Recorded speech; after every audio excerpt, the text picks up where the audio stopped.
And now I am going to take your biology session for today's demo class. Hopefully आप लोगों ने chemistry और chemistry और physics की क्लास लगा ली होगी. हम बायो की शुरू करेंगे बेटा, ठीक है? चलिए, तो मैं बिल्कुल बेसिक टॉपिक जो है आज आपको जो है यहाँ पर समझाऊंगी. बेसिक तो है, बट हम ये कह सकते हैं कि नीट पॉइंट ऑफ व्यू से इंपॉर्टेंट भी बहुत ज्यादा टॉपिक है. ठीक है, ये +1 का सेकंड यूनिट है, सेकंड चैप्टर है. ठीक है, यूनिट 1 का सेकंड चैप्टर है, दैट इज बायोलॉजिकल क्लासिफिकेशन. आप लोगों ने ये चैप्टर अच्छे से पढ़ा होगा. ठीक है, आप लोगों को इसके बारे में थोड़ा नॉलेज होगी, इसीलिए मैंने ये टॉपिक लिया है. इसमें आप लोग मेरे साथ जो है वो कन्वर्स कर सकते हो, आप मुझे रिप्लाई कर सकते हो अगर मैं आपसे कुछ पूछूं तो इसलिए आप लोगों को बिल्कुल इस तरीके से बैठना है कि आप लोगों को पार्टिसिपेट करना है. ठीक है, आप लोग जानते हैं you are right now in a virtual class. आप लोग जो है मुझे देख पा रहे हैं, बट मैं कैमरा के बैक साइड पे हूं, मैं आपको नहीं देख पा रही हूँ. तो मुझे आप लोगों से रिस्पॉन्स चाहिए थ्रू चैट बॉक्स. ओके, सो बेटा शुरू करते हैं अपना आज का टॉपिक बायोलॉजिकल क्लासिफिकेशन. किसी को कुछ पूछना होगा तो वहीं पर ही जो है मैसेज कर दे एंड काइंडली अपने आप को म्यूट रखना. ठीक है, चलिए शुरू करते हैं बेटा. अब सबसे पहले बायोलॉजिकल क्लासिफिकेशन चैप्टर जब भी आप देखते हैं तो इसमें आप क्या पढ़ते हो? इसमें आप पढ़ते हो क्लासिफिकेशन के बारे में, यानी कि लिविंग ऑर्गेनिजम्स की क्लासिफिकेशन. यूनिट 1 याद है, chapter number 1 the living world. वहां पर आपने पढ़ा था कि लिविंग ऑर्गेनिजम्स, उनकी कैरेक्टरिस्टिक्स क्या होती है, टैक्सोनॉमी क्या होती है. टैक्सोनॉमी में क्या किया था आप लोगों ने? आइडेंटिफाई किया था. नॉमेनक्लेचर पढ़ा था. आइडेंटिफाइंग के लिए आपने कुछ टूल्स भी यूज किए थे फर्स्ट चैप्टर के अंदर. ठीक है, टैक्सोनॉमिकल एड्स जिन्हें हम बोलते हैं, आपने उनको स्टडी किया. आपने नॉमेनक्लेचर स्टडी किया. ठीक है, कि किस किस तरीके से जो है नॉमेनक्लेचर्स जो है वो किए जाते हैं ऑर्गेनिजम्स के. बट जो क्लासिफिकेशन है, जो कि थर्ड स्टेप है, तो क्लासिफिकेशन हम इस चैप्टर में डील करते हैं बायोलॉजिकल क्लासिफिकेशन के अंदर. तो बायोलॉजिकल क्लासिफिकेशन में मैं आपको जो टॉपिक शुरू करने जा रही हूँ, मेन टॉपिक से शुरू करूंगी. जब आप हमारे साथ रेगुलर क्लासेस लगाएंगे तब मैं आपको क्लासिफिकेशन के टाइप्स भी बताऊंगी और फिर मैं आपको जो है लाइन टू लाइन चीजें क्लियर करूंगी. अभी हम मेन टॉपिक शुरू करने जा रहे हैं बायोलॉजिकल क्लासिफिकेशन के अंदर. That is the first kingdom which is is Monera. It's all about prokaryotes. तो आज हम पढ़ेंगे किंगडम मोनेरा के बारे में.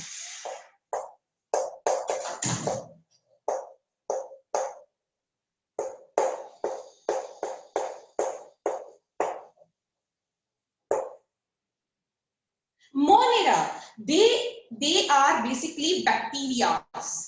अब इसमें बहुत अलग ह्यूज डाइवर्सिटी के बैक्टीरियाज आते हैं. ठीक है, तो हम उनको डिस्कस करेंगे डिटेल में कि कौन कौन से ऑर्गेनिज्म आते हैं. सबसे पहला फीचर जो हम मोनेरा में पढ़ते हैं कि ये ऑर्गेनिजम्स कैसे हैं. ये ऑर्गेनिज्म है यूनिसेलुलर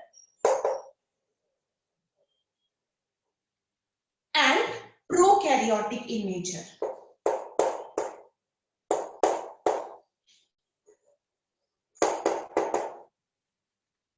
जानते हैं प्रोकैरियोटिक का मतलब क्या होता है, यानी कि जिनके पास किस तरह का न्यूक्लियस हो, प्रिमिटिव काइंड ऑफ न्यूक्लियस हो. तो primitive kind of nucleus.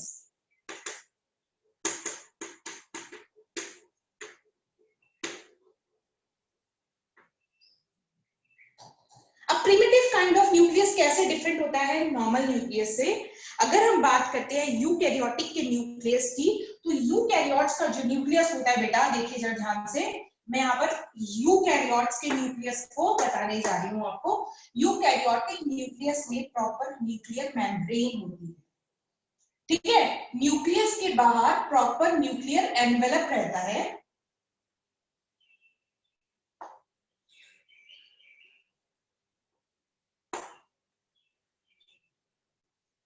And this is nuclear envelope.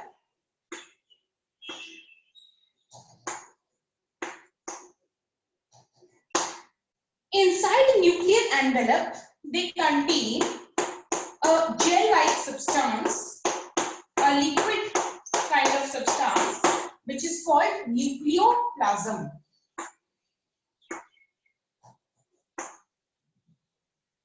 Nucleoplasm. And also they contain a structure called, inside the nucleus they contain a special structure called nucleolus.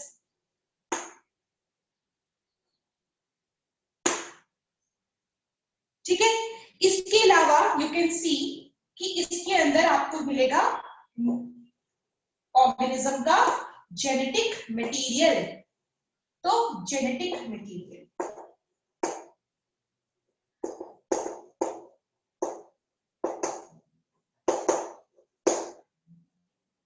अब prokaryotes कैसे different है? जो prokaryotic organisms होंगे उनके पास nucleolus नहीं होता, उनके पास nuclear envelope नहीं होता, उनके पास न्यूक्लियोप्लाज्म भी नहीं होता. They only contain the genetic material.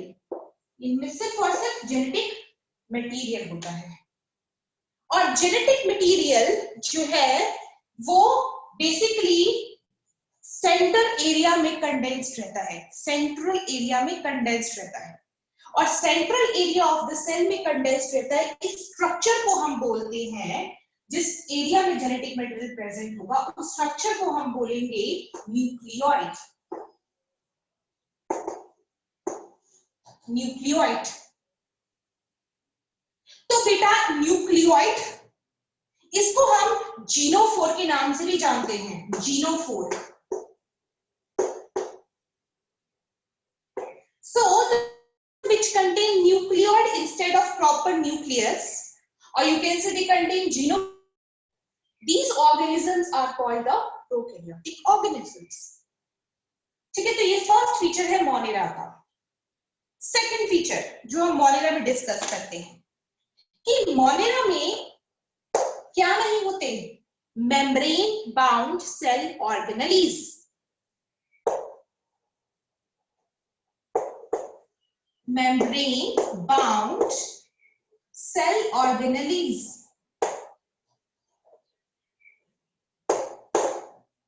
membrane bound cell organelles में कौन सी ऑर्गेनेलीज आती है बेटा? जैसे कि बात करेंगे क्लोरोप्लास्ट, जैसे कि माइटोकॉन्ड्रिया, राइट, जैसे कि एंडोप्लाज्मिक रेटिकुलम्स, जैसे कि गोल्गी बॉडी. ठीक है, और यस बेटा, I am waiting for your reply.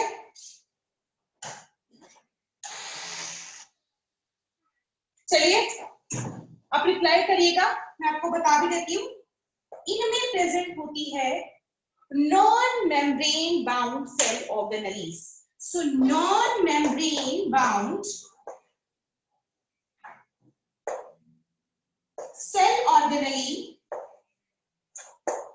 is ribosome.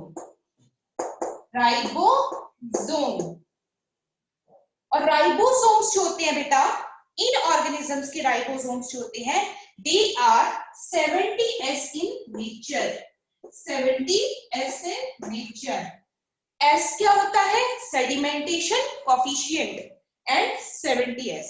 Eukaryotes में हम 80S राइबोसोम्स की स्टडी करते हैं. तो these are the features of the Monera. आपको दिस आई थिंक क्लियर हो गया होगा बेटा आपको. चलिए आगे बढ़ते हैं. एक टर्म होती है जिसे हम बोलते हैं साइटोप्लाज्मिक साइक्लोसिस. थर्ड पॉइंट के बाद फोर्थ पॉइंट यहां पर लिख देते हैं, cytoplasmic cyclosis. Now what is the meaning of cyclosis?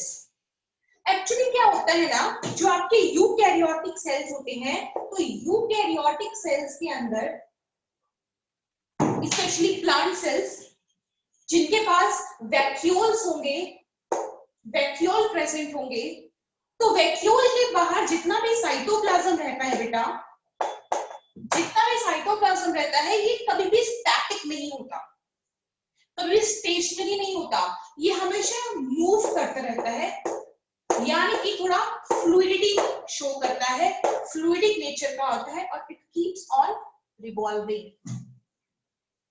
इस तरह की नेचर सिर्फ और सिर्फ यूकैरियोटिक साइटोप्लाज्म के पास होती है।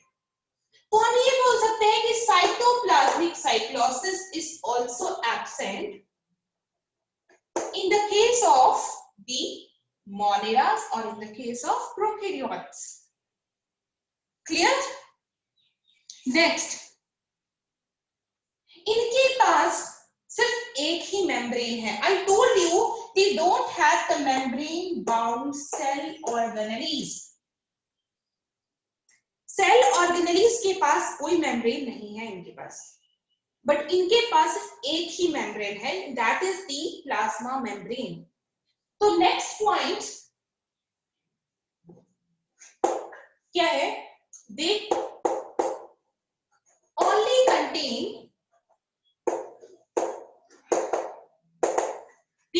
Contain single membrane, and that single membrane is the cell membrane, or we can call it as plasma membrane.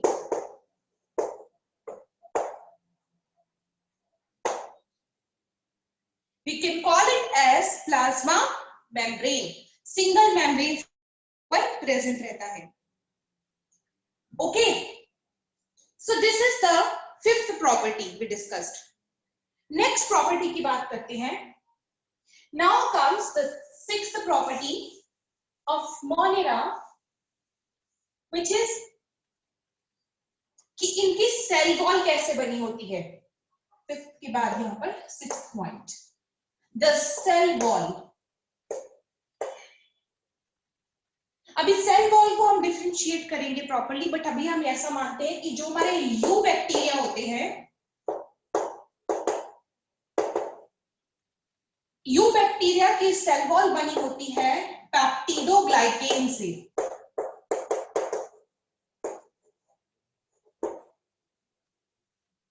And peptidoglycan को मैं लिखूंगी शॉर्ट फॉर्म में पीजी, ताकि आप लोग कंफ्यूज ना हो जाए. ठीक है.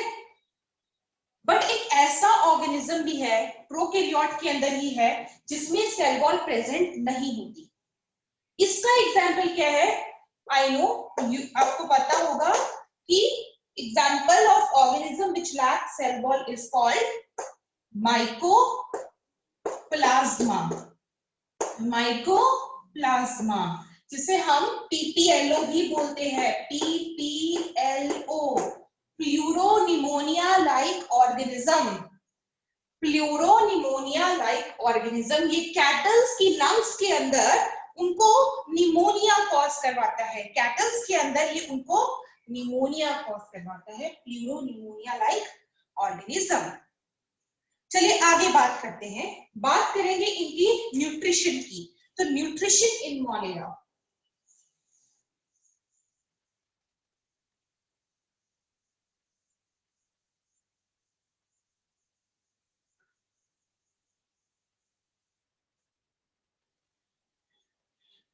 Next point. So next point is, the seventh point is of nutrition.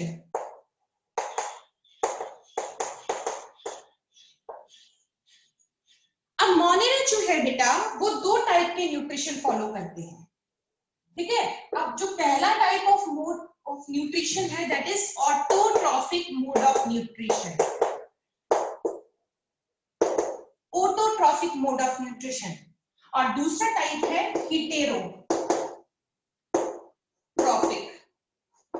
Mode of nutrition. Autotrophic mode of nutrition यानी अपना खाना खुद से बना पाना. इस ऐसे सिर्फ कुछ ही बैक्टीरिया है जो अपना खाना खुद बना सकते हैं. एग्जाम्पल के तौर पे हम लिख लेते हैं BGA, यानी कि ब्लू ग्रीन आएगी। हेट्रोट्रॉफिक मोड ऑफ न्यूट्रिशन की अगर हम बात करेंगे तो हेट्रोट्रॉफिक मोड ऑफ न्यूट्रिशन के अंदर हमारे पास नंबर 1 आता है पैरासिटिक, यानी कि bacteria they could be parasitic, they could be symbiotic, they could be symbiotic, and the last thing is they could be saprophytic, means they can attack or they can take food from dead decaying organic matter, so they can act as the decomposers. Along with fungi, bacteria are also called the major decomposers of in the environment, so that is why they could be saprophytic. अब इन सब के अंदर में, ठीक है, heterotrophic mode of nutrition के अंदर भी सबसे इंपॉर्टेंट मोड ऑफ न्यूट्रिशन या बहुत ज्यादा किया जाने वाला मोड ऑफ न्यूट्रिशन कौन सा है? Major mode of nutrition among heterotrophic mode of nutrition is saprophytic mode of nutrition. सबसे ज्यादा ये वाला बैक्टीरिया परफॉर्म करते हैं न्यूट्रिशन के। तो I think nutrition is also clear to all of you. Next बात करेंगे बेटा रिप्रोडक्शन की। How do bacteria they reproduce?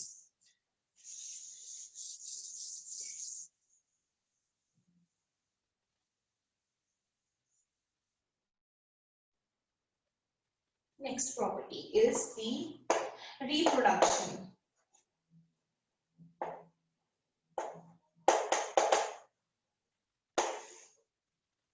And now you know that there are two kinds of reproduction present. तो हम बात करेंगे दोनों टाइप की। पहला है asexual mode of nutrition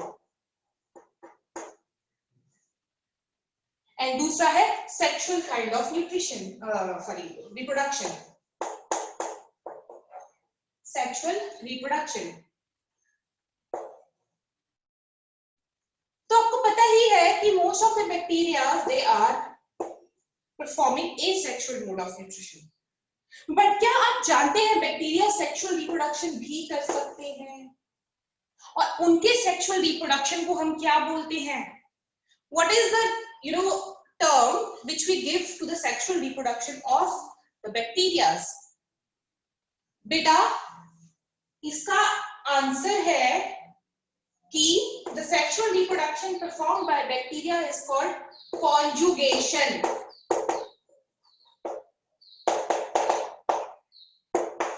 may be आप लोग फेमिलियर हो कि कॉन्जुगेशन क्या होता है, नहीं होंगे तो आगे फोर्थ कमिंग लेक्चर में आपको समझ आ जाएगा कि व्हाट इज कॉन्जुगेशन।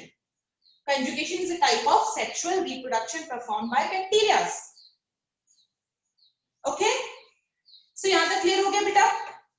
चलिए आगे बात करते हैं नेक्स्ट पॉइंट की।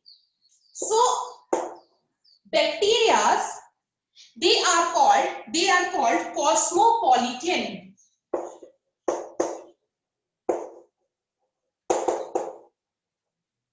कॉस्मोपॉलिटन का मतलब क्या होता है? कॉस्मोपॉलिटन का मतलब होता है कि जो प्रेजेंट होंगे एवरीवेयर।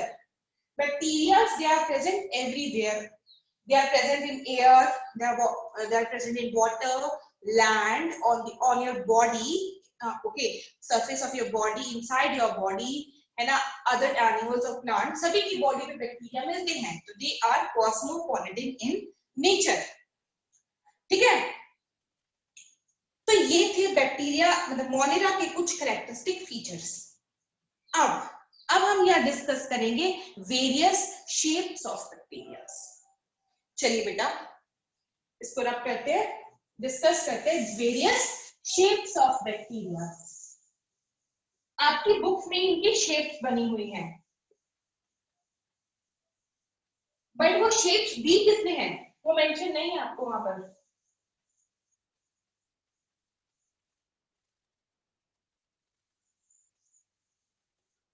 चलिए देखते हैं।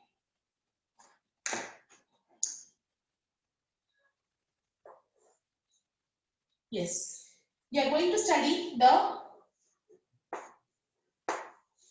shapes of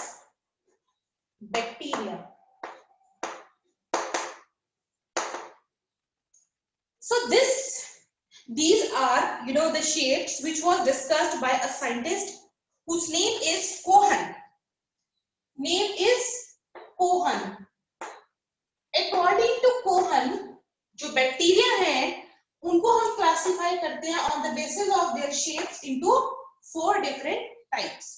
ठीक है, अब वो 4 डिफरेंट टाइप्स की शेप्स कौन सी है जो बैक्टीरिया की कोहन ने बताई है. तो नंबर 1 हम पहले इसको जो है एक टेबुलर फॉर्म में कन्वर्ट कर लेते हैं.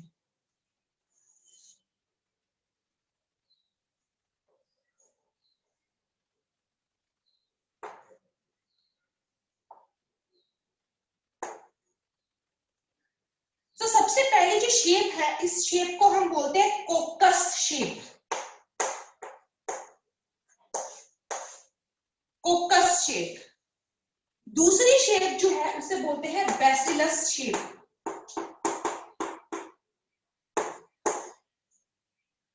तीसरी जो शेप है उसे बोलते हैं spiral shape.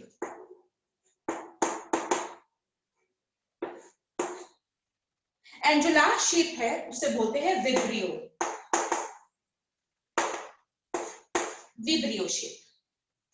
Now will discuss about these shapes. Okay, कोकस shape. कोकस मतलब अगर बैक्टीरिया किस तरीके से, इस तरीके से स्फेरिकल शेप का बैक्टीरिया है और सिंगल स्फीयर प्रेजेंट है तो इसे बोलेंगे मोनोकोकस.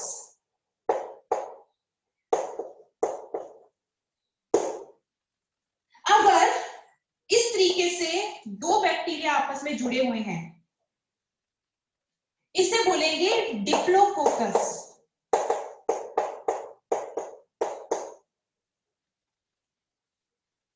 अगर 2 से ज्यादा है, ट्रिप्लो भी बोल सकते हैं. अब हम 3 से ज्यादा की बात करेंगे. 3 से ज्यादा अगर कोई चेन की फॉर्म में जुड़ गए हैं इस तरीके से तो इस स्ट्रक्चर को बोलेंगे Streptococcus.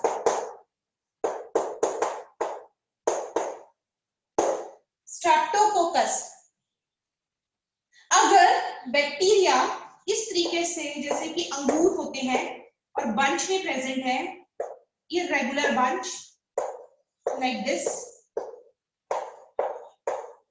they are forming a cluster looking like grapes. अगर बैक्टीरिया इस शेप में है तो इस चीज को हम बोलेंगे स्टिफाइलोकोकस.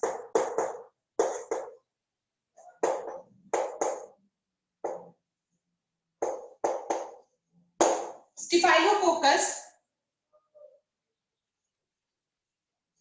अगर बैक्टीरिया कुछ 3D स्ट्रक्चर बना रहे हैं like cube, 3D structure like cube, और वो भी स्फेरिकल बैक्टीरिया ऐसे जुड़े इस तरीके से हैं कि ये क्यूब की अपीयरेंस दे रहा हो.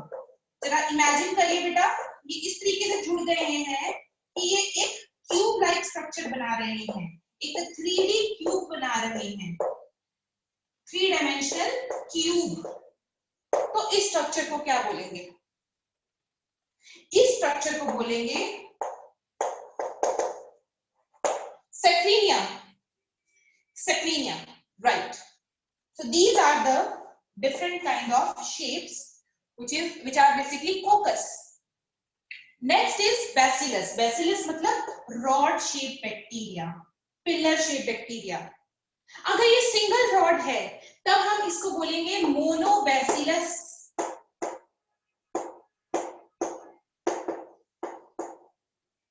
मोनोबैसिलस. अगर 2 बैसिलस यानी 2 रॉड शेप बैक्टीरिया है तो इसे क्या बोलेंगे? तो इसे बोलेंगे डिप्लोबैसिलस. ट्रिप्लो भी हो सकते हैं, टेट्रा भी हो सकते हैं, मतलब मोर देन अगर 3 हो जाएंगे, मोर देन 3 आपस में जुड़े हुए हैं बेटा, मोर देन 3 जुड़े हुए हैं, ऐसे स्ट्रक्चर को क्या बोलेंगे? देखिए मोर देन 3 तो स्ट्रेप्टो वर्ड लगता है, स्ट्रेप्टोबैसिलस.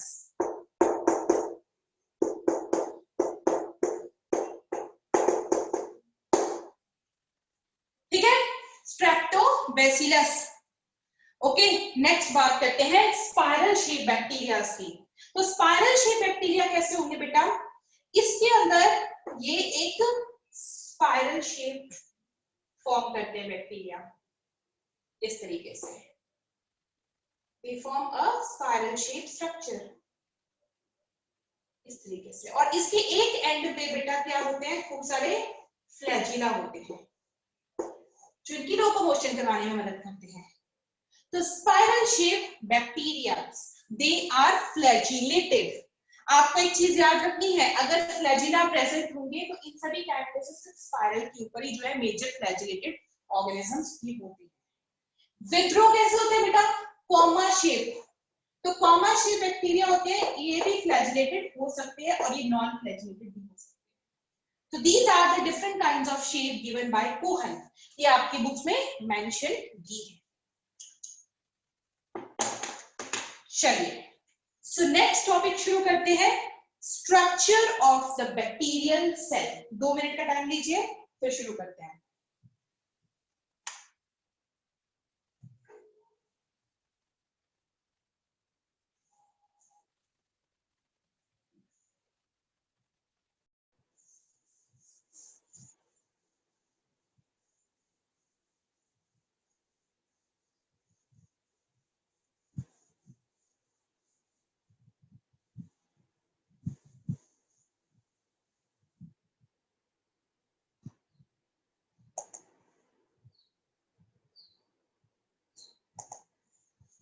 Okay, so students, now we are going to discuss the structure of the bacterial cell. आप लोगों को पता होगा structure of the bacterial cell, ठीक है? हम डिस्कस करेंगे यहाँ पर। आप लोग बेटा please try to give me the reply, जो मैं आपसे पूछ रही हूँ प्लीज रिप्लाई करिए, ठीक है? इस तरीके से वन वे टीचिंग पॉसिबल नहीं होती, एटलीस्ट आप यस और नो में रिप्लाई तो करो, ठीक है? आपको समझ आ रहा है, नहीं समझ आ रहा, आप प्लीज उसको बताइए, ठीक है? इस तरीके से आप लोग चुप मत बैठिए, आपको चैट बॉक्स दे रखा है, यू कैन रिप्लाई, ठीक है? I am not forcing you कि आप लोग मतलब कि जबरदस्ती जवाब दो, आपको समझ आ रहा है तो आप यस और नो में आंसर दे सकते हैं, पर आपको देना बनता है बेटा, वरना ऐसा लग रहा है कि I am teaching to camera not to students. Please try to reply. Okay, so next thing we are going to study now the structure of the bacteria. Let's see.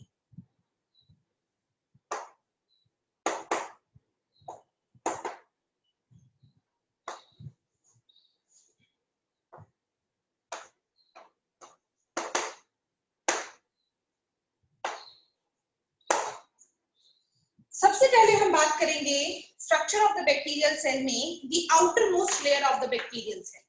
तो आप ये बात ध्यान रखना कि आउटर मोस्ट बैक्टीरियल सेल में outer most जो layer होती है ये बनी होती है ग्लाइकोकैलिक्स की। ग्लाइकोकैलिक्स की 2 नेचर होती है, वो हम डिस्कस करते हैं, पहले हम इसका एक डायग्राम बना लेते हैं।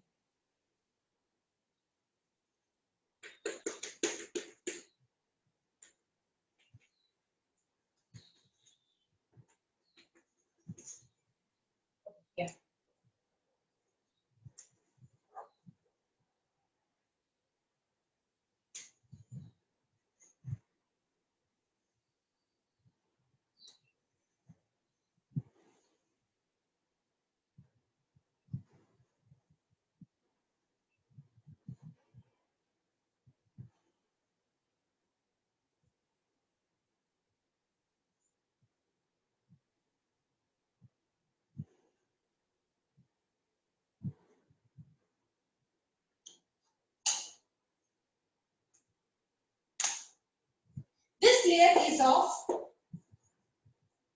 glycocalyx. It is always on the outer side of the bacteria. This layer is basically having 2 kind of nature. अगर तो बेटा ये लेयर टाइटली पैक्ड नहीं होगी और स्लाइमी अपीयरेंस देगी, स्लाइमी अपीयरेंस, तो स्लाइमी अपीयरेंस देगी ये लेयर, तो हमेशा ये लेयर बनी होगी पॉलीसैकेराइड से, पॉलीसैकेराइड यानी कि शुगर से। और अगर ये लेयर टफ होगी, हार्ड होगी, तब हम इस इसको बोलेंगे कैप्सूलर। कैप्सूलर लेयर, और कैप्सूलर लेयर के अंदर भी पॉलीसेक्राइड्स प्रेजेंट होते हैं, पर साथ ही साथ उसमें अमाइनो एसिड्स भी होते हैं। तो अगर ये कैप्सूलर होगी तो उसमें पॉलीसेक्राइड तो होंगे ही होंगे, पर साथ ही साथ उसमें होंगे amino acid.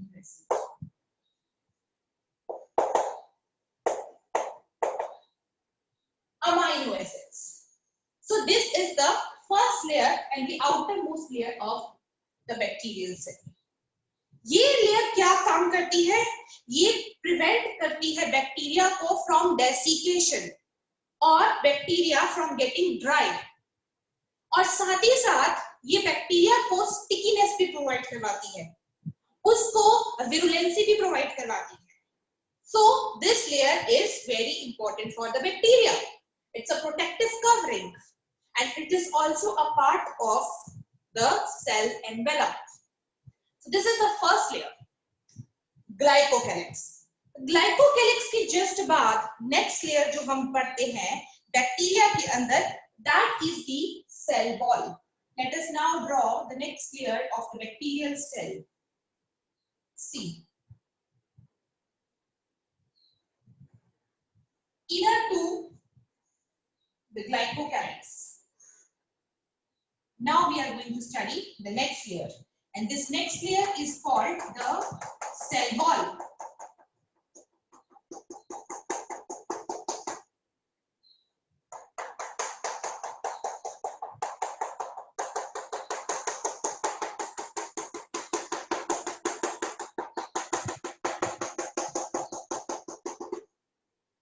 This layer is cell wall.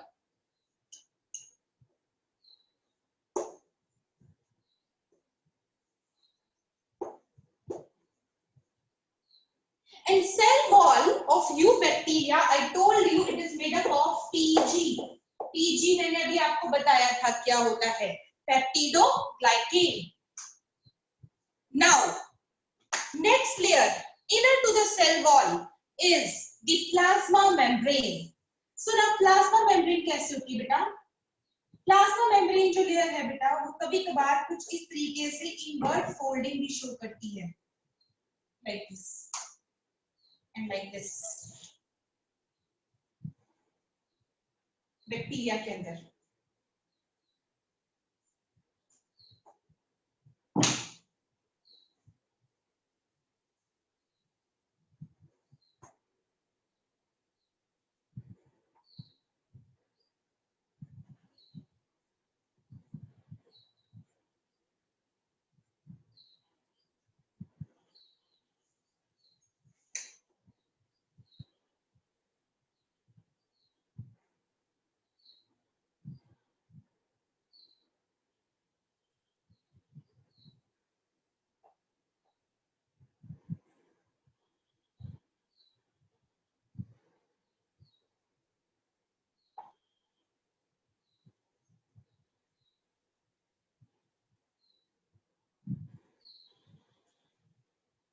ये स्ट्रक्चर ध्यान से देखिएगा बेटा.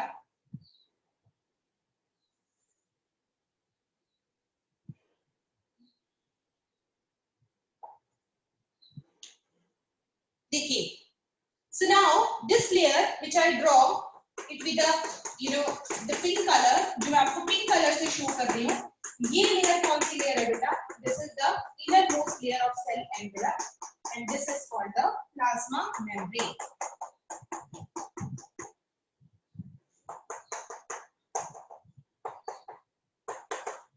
चलिए यहाँ पर लिख देते हैं नीचे की तरफ को, ये कौन सी लेयर है? Plasma membrane. And this layer is also called the cell membrane. Cell membrane. ये सेल मेम्ब्रेन जो है बेटा, ये किससे बनी होती है? ये बनी होती है लिपिड एंड प्रोटीन से मिलकर. ये बनी होती है लिपिड एंड प्रोटीन्स.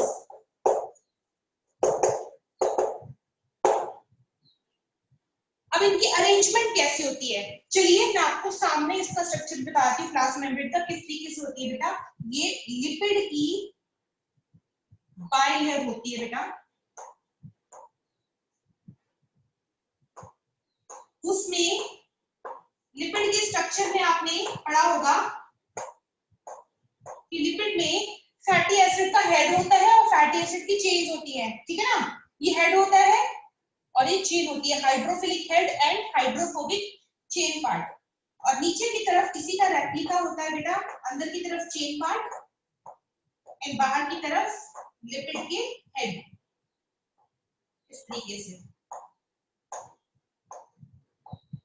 ये देखिए, तो ये दो लेयर्स आपको दिख रही होंगी, इन दो लेयर्स को हम बोलेंगे लिपिड बाइलेयर, लिपिड बाइलेयर। अब बेटा एक बात ध्यान समझना है इसके बारे में, लिपिड बाइलेयर के बारे में, कि जो ये कंपोनेंट्स है लिपिड के, ठीक है, ये सारे के सारे कैसे होते हैं, ये मूवमेंट शो करते हैं, ये स्टैटिक नहीं होते, ये भी हिलते रहते हैं, मूवमेंट शो करते हैं। और वो मूवमेंट जो है वो मदद करती है for transporting the materials across the plasma membrane. And what kind of materials are transported through the plasma membrane. आपने ट्रांसपोर्ट वाले चैप्टर में पढ़ा होगा कि only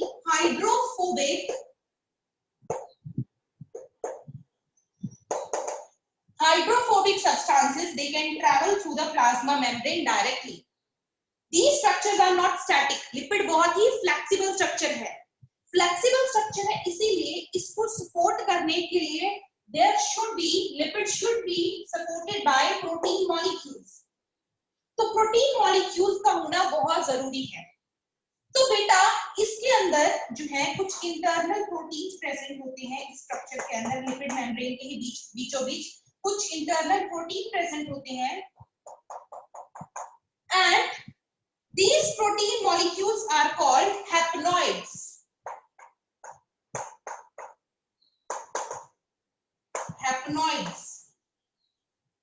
Haploids, they are basically the protein part, lipid associated with protein. Protein part, haploid, they provide stability to the lipid membrane. They provide stability to the lipid membrane. और यही जो haploids हैं, इनकी जगह यूकैरियोट्स में present होते हैं स्टीरॉल्स। Eukaryotic organisms के अंदर उनकी प्लाज्मा मेम्ब्रेन में हैप्लॉइड्स ना होके उनके अंदर होते हैं स्टीरॉल्स। चलिए बेटा पहले मुझे बताइए, जो मैंने आपको बताया ये सारी चीजें आपको क्लियर हुई। देखिए glycocalyx is the first layer, ठीक है, cell wall is the second layer, and the plasma membrane or the cell membrane is the third layer. ये सारे के सारे पार्ट हैं cell envelope के। So these all are the integratedly forming a structure called cell envelope. मैं यहाँ पे लिख भी देती हूँ, cell envelope.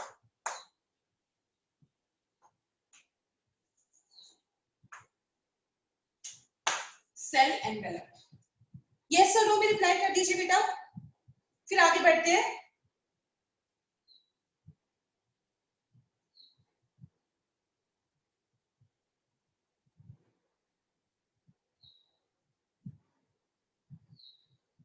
बेटा आप लोग बच्चे रिप्लाई नहीं कर रहे हैं कोई भी?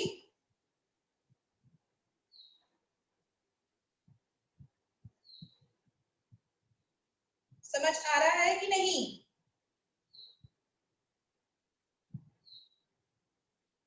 चलिए it's up to you, you want to reply or no, it's up to you only, ठीक है। नेक्स्ट थिंग जो हम बात करेंगे प्लाज्मा मेम्ब्रेन के अंदर की, वो इन स्ट्रक्चर्स की बात करेंगे जो invert folding of plasma membrane है। Invert folding of plasma membrane, बेटा मिनट,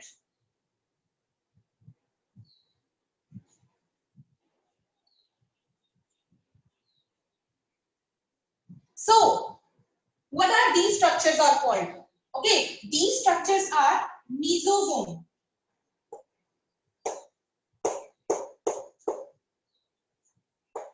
These are mesosomes.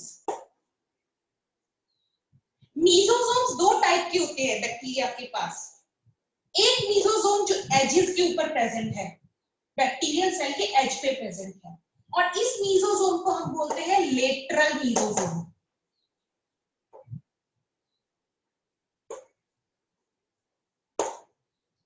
और दूसरा जो कि सेंटर में प्रेजेंट है, इसे बोलेंगे सेंट्रल मीजोसोम।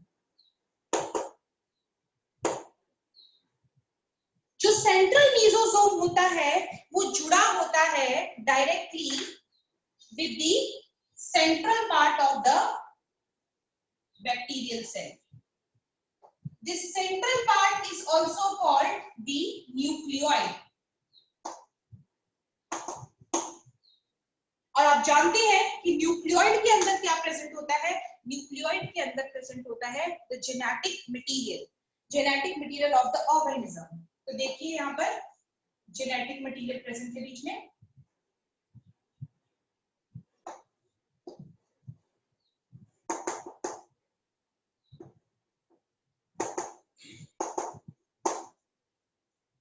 तो इसके साथ जुड़ा हुआ है।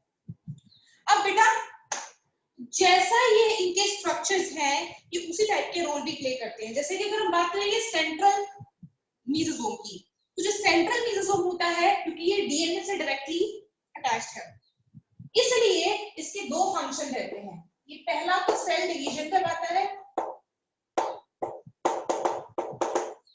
और साथ ही साथ दूसरा ये क्या करवाता है? डीएनए की रेप्लिकेशन ऑफ डीएनए। और जो कि लेटरल मीजोसोम है, इसमें प्रेजेंट होते हैं रेस्पिरेटरी पिगमेंट, और ये करवाते हैं सेल की रेस्पिरेशन। तो सेलुलर रेस्पिरेशन।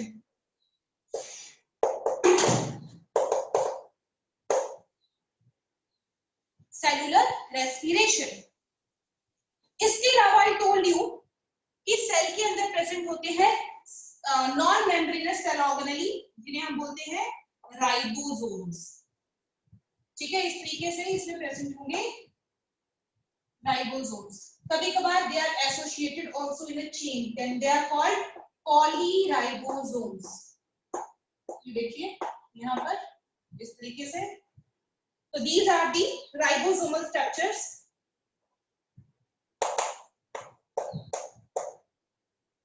और राइबोसोम का फंक्शन होता है प्रोटीन सिंथेसिस में, जो कि हम +2 के चैप्टर्स में, क्योंकि आप लोग +2 के स्टूडेंट्स हैं, +2 में ही आप पढ़ाते हैं बच्चों को राइबोसोम्स, या आपको ट्रांसलेशन के प्रोसेस में पता चलेगा कि how protein synthesis is done by these ribosomes.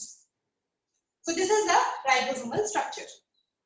इसके अलावा आप देखते हैं बेटा इनके अंदर ये आउटग्रोथ। इन आउटग्रोथ को हम बोल सकते हैं फिम्ब्रिए या पिलाई। अगर तो ये फिम्ब्रिए होंगे तो ये प्रेजेंट होंगे ज्यादा नंबर में, पिलाई कम नंबर में होते हैं। फिम्ब्रिए होंगे तो ये प्रेजेंट होंगे ज्यादा नंबर में, मतलब 300 से 400 पर सेल, और पिलाई होंगे तो ये प्रेजेंट होंगे 3 to 5 पर सेल। दोनों ही जो है अटैचमेंट में मदद करते हैं, दोनों ही अटैचमेंट में मदद करते हैं, और दोनों ही बने होते हैं पिलिन प्रोटीन से। पिलिन प्रोटीन।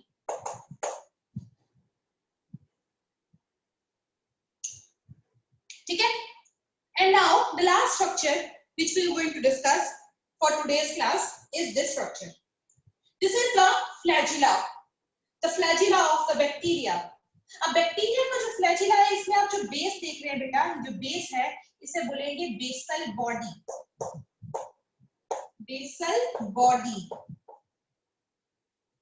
इसके बाद इसमें प्रेजेंट होता है next structure which is called the hook, and the last structure is the largest structure which is called the filament. Basal body, hook and filament, they combinedly forms the flagella.